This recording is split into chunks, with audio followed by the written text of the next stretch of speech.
Hello guys welcome back to my channel. आज चाहिँ म तरकारी बनाउनलाई तरकारी खोज्न डालो बोकेर जाँदैछु।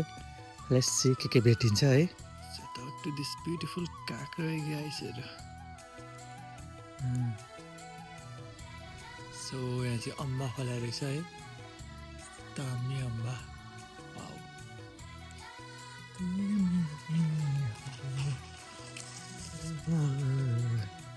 यो डाँडामा चाहिँ फर्स्टमा यहाँ चाहिँ यस्तो दामी फर्सीको कट्टा रहेछ है।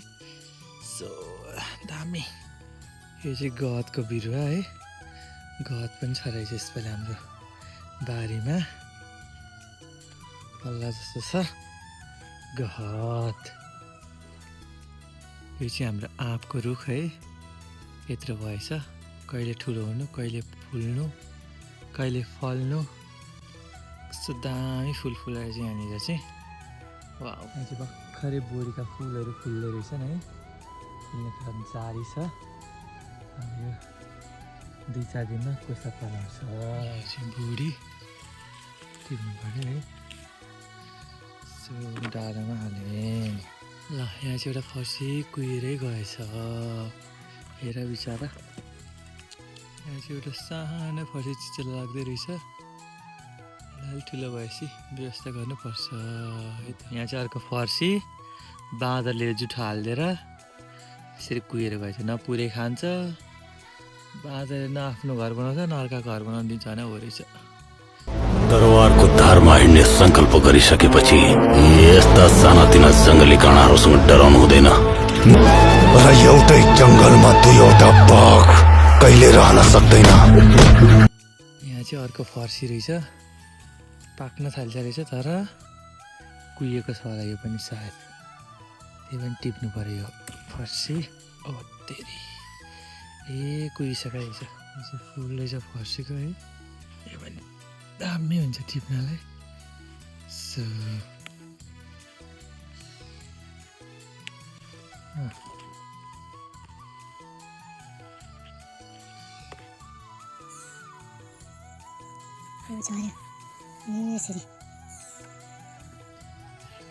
मुन्टा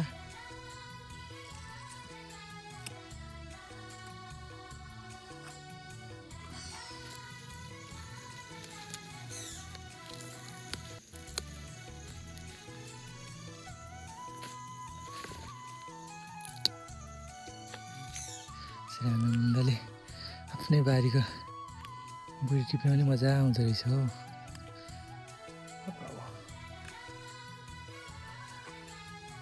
राम्रो सानो फर्सी। यहाँ चाहिँ फर्सी पनि यत्रो ठुलो भइसकेको छ फलेर है। दामी।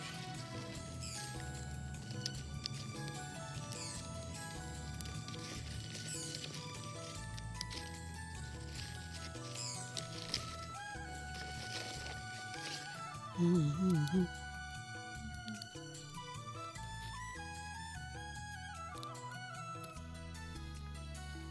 साग रहेछ, भर्खरै छरेको। सागभन्दा धेरै झारै छ त्यो।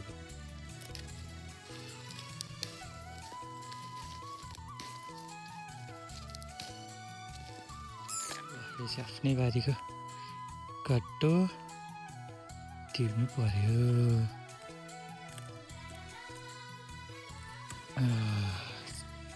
दामी हौ तरकारी।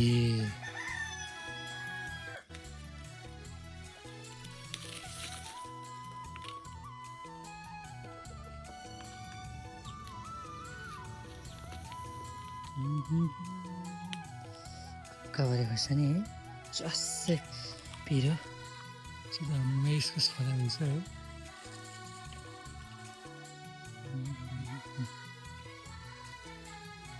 टमाटरहरू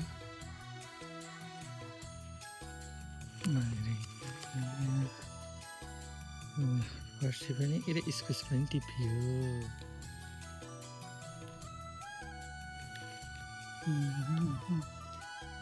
रातो खोर्सानी पिरो छ।